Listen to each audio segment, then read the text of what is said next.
Juarez. I was married at 18 and 5 months ago got divorced at 21. I do want to give you some practical tips and things that have helped me to get through a traumatic breakup or divorce, and ways that I'm healing during this time and things that I'm doing to heal. Something that's been so helpful during this time is journaling and things like poetry and just writing out my thoughts. There's a lot of different ways that you can choose to journal. The things that have helped me the most are starting an art journal. I sometimes don't exactly have the right words to express the kind of emotion that I'm feeling, so I will do a watercolor that just doesn't make any sense and it's just lots of different colors that are blending together because that's the way that I feel. Or I have found out that I love line art, really messy line art. My favorite kind of journaling though is descriptive journaling, or even like things more along the lines of poetry. The last kind of journaling that I find that's really important to do is just stream of consciousness journaling. Maybe you give yourself a time limit of 10 minutes to do this. I did this last night and it is crazy to look back and see like exactly the thought patterns that I was having. If handwriting is not your thing, open up a notes app on your phone and literally just start writing every thought you can. I can actually go back and look at the things that I wrote down when I had just like separated from my husband and see the thoughts that were just going in my mind a million miles an hour. That's all documented. Those actually came quite in handy when I was forgetting the reasons why we were splitting up, and when things became unclear of why this is the right option for me. In no way am I a mental health professional or some sort of relationship advice counselor. I'm just a girl that got married at 18 and thought she was going to be with her husband forever, but turns out that's just not how my life went. I really want to urge you and be a voice to encourage you to please get therapy as fast as possible. I really truly hate spending money, but I knew that I was gonna need somebody who had an unbiased opinion to help me through this transition in my life. I cannot tell you how helpful that was to get therapy like 2 to 3 weeks after the divorce. It was incredibly helpful to have somebody to guide me through that time and like take actionable steps and give me homework to do, even navigating things like my work. She was there with me processing through it all, and now she's helping me process through some other things regarding my health. And they've gone to the school, they know what they're talking about, they know what they're doing, and they're the ones that are going to ultimately be able to best guide you through this stage in your life.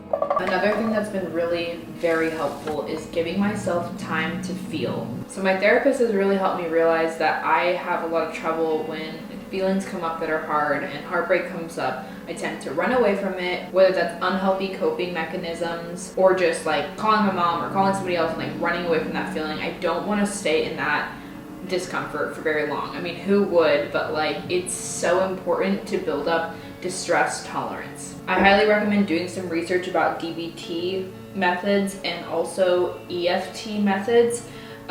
Those two things have really helped me to build up distress tolerance and also just to like feel the feelings I'm feeling and being okay with that. When I talk out loud to myself and to God, I say things like, you know, do we need a journal about it and just kind of feel what that feels like and then move on? Do we need to, you know, give yourself some options of like what are the things that you could be doing to help remedy the situation? And maybe, you know, remedying it is just sitting in it for a little bit and give yourself like a set amount of time to wallow and just be sad. Give yourself an hour to 2 hours, maybe even 10 minutes to just cry, get it out, journal the feelings that you need to do, put on your super sad cry playlist. I know we all have saved on Spotify and Apple Music, and just feel it. Rewrite the memory. After just a few weeks of us splitting up, I took a trip to California, and I wouldn't trade that trip for anything. I got to basically re-record the memories that I had made with him there. I actually grew up in California all my life, and I moved to Ohio only about 1.5 years ago. And that's where we got married, that's where we went to high school, that's where we met. I took hikes by myself that I thought I couldn't do it without him. I hung out with friends and family that I thought I needed him to be like a buffer there with me. I learned so much about myself, I pushed myself in so many different ways. I got on a plane by myself, and above all the amazing lessons I learned, the one that sticks out the most is re-taping over those memories and making those memories my own. Right now I'm in an area that we used to spend a lot of time together at, and being able to come back here and make my own memory of this place is really important for me. When you go back to those locations, it hurts. Like, every memory, every detail, your brain just remembers it all for some reason, and it's really difficult.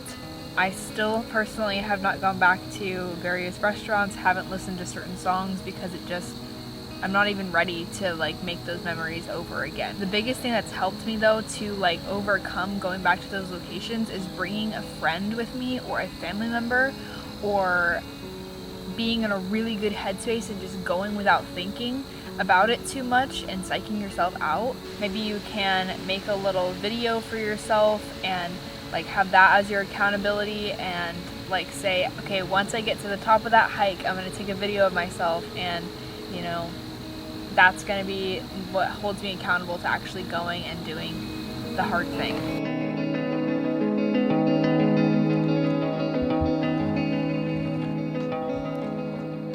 There's so many hobbies that I have, and all of them my ex-husband knows me for. You know, he knows me for doing watercolor and embroidery and dancing and all these parts of my life that I've shared with him.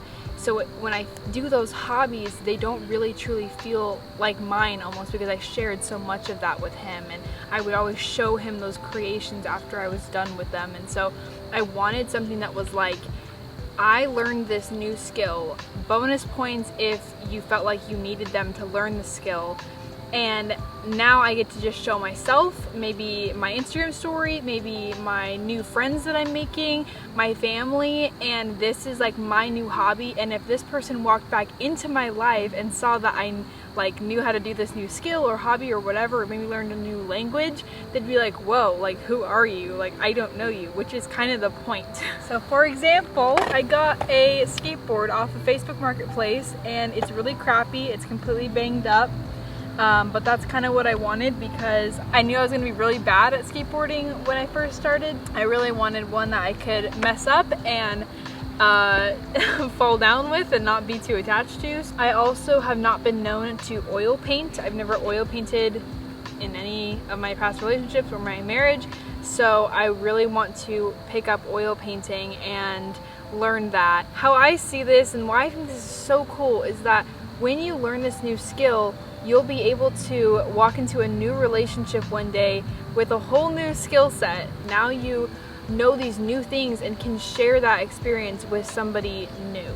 So I just think that's really cool. I appreciate you guys watching. I hope that this video helped in some way, gave you some tools to heal from a breakup or maybe a divorce. And if you are going through that, I'm so sorry. My heart goes out to you, because clearly I know the pain of that. It is horrible. If you like this kind of content, then consider subscribing.